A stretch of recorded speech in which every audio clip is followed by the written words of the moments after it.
ये जो राजनीतिक पदक्षेप नेली निश्चित भाव सांबादिक माध्यम रे मु किछि ओडिशावासी को विजु जनता दल मोर समस्त कर्मी भाई आज मु कहीं विजु जनता दल छाड़िया को बाध्य से विषय मु किछि कहया चाहे जन चाहे एवं मत जो भाव भारतीय जनता पार्टी निज दल में मत सामिल कले मो कृतज्ञता जनाऊँगी यशस्वी प्रधानमंत्री नरेंद्र मोदी जी एवं अमित शाह जी को जहाँ को देखा कर सुजोग पाई परवर्ती समय मुख्य कार्यालय दिल्ली रे मत नहीं कि सामिल करते जो कि राष्ट्रीय अध्यक्ष नितिन नवीन जी थे आमर प्रदेश सभापति मनमोहन सामल जी थे आमर प्रिय मुख्यमंत्री मोहन माझी थे एवं अनेक सांसद विधायक थे राष्ट्रीय अध्यक्ष पाखे जो मु जॉइन कली एवं से अनुभव मोर है कि मु बोधे मो निज घर को फेरी आसिली कहीं एक कथा कहूँ शुणे मो राजनीति आरंभ हुए एनडीए सरकार सहित जो 2000 मु विधायक हुए नवीन बाबू विधायक हुंती नवीन बाबू से आंचलिक दल कले विजु ना विजु जनता दल एवं आमे गलु अलायंस रे एनडीए सहित मिसिकी आमे सरकार कलु ओडिशा रे एवं सरकार कलु केंद्र में आमर मंत्री थे अर्जुन सेठी थे मंत्री दिलीप राय थे मंत्री आमर आउ जन मंत्री थे अर्जुन सेठी मंत्री थे केंद्र रे एवं पुरी रो आमर बड़ भाई मोर सम्मान पद ब्रज किशोर भाईना तेणु एनडीए रु मो राजनीति आरंभ हो आज मु एनडीए को फेरी गली तेणु मुझे दृष्टि प्रधानमंत्री को धन्यवाद दूची मत से दल को स्वागत कर बीजेपी जो प्रकार कह जाए जैसा देश वैसा देश बीजेपी जा मत निर्देश देवे कौ कार्यक्रम करी गोटे राष्ट्रीय दल 3-4 स्टेट छाड़देले सबू राज्य रे बीजेपी अच्छे एवं राष्ट्रीय दल एते पावरफुल राष्ट्रीय दल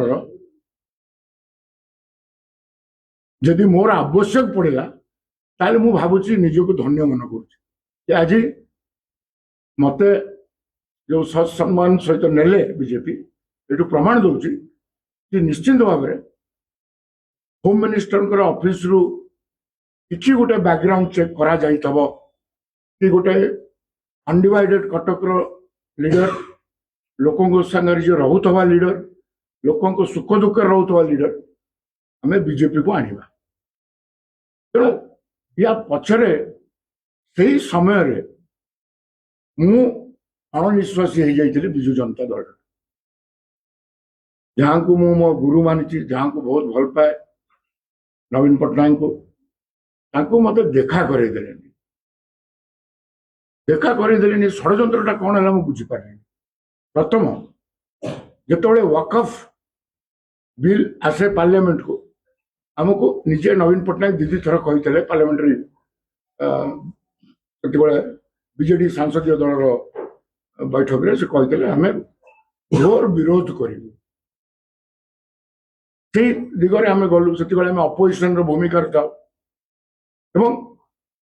अपोजिशन सहित आम मिसिकी आम विरोध करूँ बोली गोटे संगत आम हेलु राज्यसभा एमती कौन है डिबेट जो चलुची मुन्ना खां जो नवीन पट्टनायक तरफ बीजेडी तरफ अभिभाषण रखती से नवीन पट्टनायक को स्मरण करती कि निर्देश रे आज ये बिल को विजु जनता दल घोर विरोध करुच्ची किंतु ता घंटा भितर कौन परिवर्तन है ଯେ ସସ୍ମିତ ବାବୁ ଗୋଟେ ଟ୍ୱିଟ୍ କଲେ କି ବିଜୁ ଜନତା ଦଳର ନିର୍ଦ୍ଦେଶ ବିବେକ ହିସାବରେ ଭୋଟ ଦବ। ତାପରେ ମୋର ଗୋଟେ ଭୟଙ୍କର ମାନେ ମୁଁ ତାକୁ ଇଂଲିଶରେ କୁହନ୍ତି ପାଣ୍ଡିଆନ ବିରୁଦ୍ଧରେ ବାଲେଷ୍ଟିକ ହେଇଗଲି, ମାନେ ଯେମିତି ବିଶ୍ୱୋଦ୍ଗାର କରନ୍ତିନି ଜୋରରେ। ସେ ଲୋକକୁ ମୁଁ ସେତେବେଳେ ନବୀନ ବାବୁଙ୍କୁ ଏହା ବୁଝିବାକୁ ଚାହିଁଲି ଏ ଲୋକଟାକୁ ଛାଡ଼ନ୍ତୁ, ସେ ସନ୍ନ୍ୟାସ ନେଇଛି, ସେ ଆଉ ନ ଫେରୁ, ଫେରିଲେ ବିଜୁ ଜନତା ଦଳର କାଳ ହେଇଯିବ। ଏବଂ ପରବର୍ତ୍ତୀ ସମୟରେ ସେ ଲୋକ ଫେରିଲେ, ପରିଚାଳନା କଲେ ଏବଂ ଆଉ ନବୀନ ପଟ୍ଟନାୟକ ଏମପି ଆମର ସଂସଦୀୟ ଦଳ ବୈଠକ ବନ୍ଦ କରିଦେଲେ, ନବୀନ ନିବାସକୁ ମତେ ଛାଡ଼ିଲେନି। ତେଣୁ ନବୀନ ନିବାସଟା ହଉଛି ନବୀନ ବାବୁଙ୍କ ଘର। ସେ ଘର ଉପରେ କିଏ କବ୍ଜା କରିଛି ଯେ ଦେବାଶିଷ ସମନ୍ତ୍ରାକୁ ଏଣ୍ଟ୍ରି ନାହିଁ, ବହୁତ କଷ୍ଟଦାୟକ ଏଇ ଜିନିଷଟା। ଅନ୍ତରରେ ଆଜି ବି ତାଙ୍କୁ କ୍ଲୋଜ, ତାଙ୍କ ଉଦୟରେ ବି ମୁଁ ଅଛି, କିନ୍ତୁ ତାଙ୍କର ମୁଁ ଏଇଠି ଯୋଡ଼ିକି ଉତ୍ତର ଦେବି। ନିର୍ବାଚନ ବେଳେ ନବୀନ ବାବୁ କଣ କହିଥିଲେ? ପାଣ୍ଡିଆନ ମୋର ଉତ୍ତରାଧିକାରୀ ନୁହଁ କହିଥିଲେ କି ନାହିଁ? ହେଲା, ଆମେ ବିଶ୍ୱାସ କରୁ, ସେଇ ବିଶ୍ୱାସରେ ଚାଲିଲେ। ଯୋଉ ଦିନ ଗୋଟେ ଟ୍ରଷ୍ଟ ଗଠନ କରାଗଲା, ବିଜୁ ନବୀନ ଇନ୍ସପିରେସନାଲ ଟ୍ରଷ୍ଟ, ସେ ଟ୍ରଷ୍ଟରେ 100 କୋଟି ଟଙ୍କା ଏବଂ ନବୀନ ବାବୁଙ୍କର ଦିଲ୍ଲୀ ନିବାସ ଯୋଉଟା କି ବିଜୁ ବାବୁଙ୍କର ଘର, ସେଇଟାକୁ ସେ ଟ୍ରଷ୍ଟର ଅଫିସ ହେଇଗଲା, ଟ୍ରଷ୍ଟକୁ ପଳେଇଲା। ଏବଂ କିଏ ରହିଲେ ସଭାପତି? ଭୈରବ ପାଣ୍ଡିଆନ। ତାଙ୍କ ସହିତ ଆଉ 2 ଜଣ କିଏ ରହିଲେ? ସନ୍ତୃପ୍ତ ମିଶ୍ର ଏବଂ ଅଶୋକ ପରିଡ଼ା। ଏମାନେ କୋଉ ଦିନ ବିଜୁବାବୁଙ୍କ ଆଦର୍ଶରେ କି ବିଜୁବାବୁଙ୍କୁ ଜାଣିଛନ୍ତି ନା ବିଜୁବାବୁଙ୍କ ପାଇଁ ଲଢେଇ କରିଛନ୍ତି? ଏଇ ଯୋଉ ଜିନିଷଟା ହେଲା, ମୋର ଗୋଟେ ମନ ଭିତରେ ଆସିଲା କି ବିଜୁବାବୁ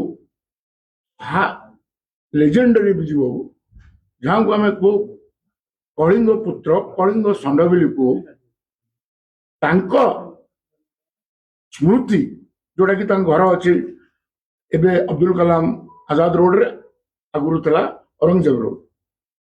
ବିଜୁବାବୁଙ୍କ ସ୍ମୃତିକୁ ଯଦି ଏଇଭଳି 3 ଜଣକୁ ଟେକିଦେଲେ ଆଉ କଣ ମୂଲ୍ୟ ରହିଲା? ଏ ଦଳ ତ ବିଜୁବାବୁଙ୍କୁ ସମ୍ମାନ ଦେଇ ପାରିଲାନି, ସେ ଦଳରେ କାହିଁ ରହିବି? ସେଇଟା ଆମ ଭିତର କଥା, ସେ ବିଷୟରେ ମୁଁ କିଛି କୌଣସି ପାରିବ। ଭଲ ପାଇବା ବହୁତ ଅଛି, କିନ୍ତୁ ସେ ଘରରେ ଯେତେବେଳେ ମୋର ସ୍ଥାନ ନାହିଁ, ମତେ ସେ ଭୈରବ ପୁରେଇ ଦବନି ସେଠିକି।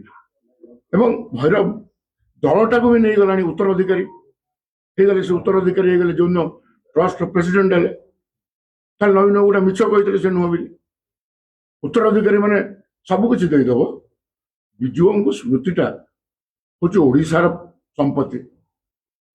ଓଡ଼ିଶା ସମ୍ପତ୍ତିଟା ଯଦି ବାହାର ରାଜ୍ୟର ଗୋଟେ ଲୋକକୁ ଦେଇଦେବେ, ଆଉ କୋଉଠି ବିଶ୍ୱାସ ରହିବ ମୋର ଯେ ପାଣ୍ଡିଆନ ଅଣ୍ଡରରେ ରହିକି ମୁଁ କାମ କରିବି? ଦେଖନ୍ତୁ, ଗୋଟେ କଥା କହୁଛି, ବିଜୁ ଜନତା ଦଳରେ ବହୁତ ନେତାଙ୍କର ମୋ ମନରେ ଯାହା ସ୍ଥିତି ଉଠିଛି, ତାଙ୍କ ମନରେ ବି ସେୟା ଅଛି। ବିଜୁ ଜନତା ଦଳ କେହି ମା ବୋପା ନାହାନ୍ତି। ଦଳରେ ଗୋଟେ ନେତା ଗ୍ରିଭିଏନ୍ସ ଜଣେଇବାକୁ ଗଲେ ବି କାହାକୁ କହିବ, କୋଉଠି ପହଞ୍ଚିବ? ସେମାନେ ସବୁ ପ୍ରତିଷ୍ଠିତ ରାଜନୈତିକ ପରିବାରରୁ ଆସିଛନ୍ତି। ସେ ପିଲାମାନେ, ସେମାନେ ତାଙ୍କ ନିଜ ଡିସିସନ ନେଇ ଜାଣିଛନ୍ତି। ବିଜେଡି ବେଳେ ଦୁର୍ନୀତି ନଥିଲା। ମୂଳରୁ କହିଲି, ମୁଁ ଏନଡିଏରୁ ଜନ୍ମ, ଏନଡିଏରେ ଥିଲୁ, 2 ଟର୍ମ ନବୀନ ବାବୁ ଆଲାଏନ୍ସ କରିଥିଲେ। ଅସୁବିଧା କଣ ହେଲା? ସିଏ ହଉଛି ସାଧାରଣ ଲୋକଙ୍କର ମୁଖ୍ୟମନ୍ତ୍ରୀ, ମୁଁ ତାଙ୍କୁ କେବେ ସମାଲୋଚନା କରିନି। କୋଉଠି କରିଛି ଟିକେ ଦେଖେଇ ଦଉ।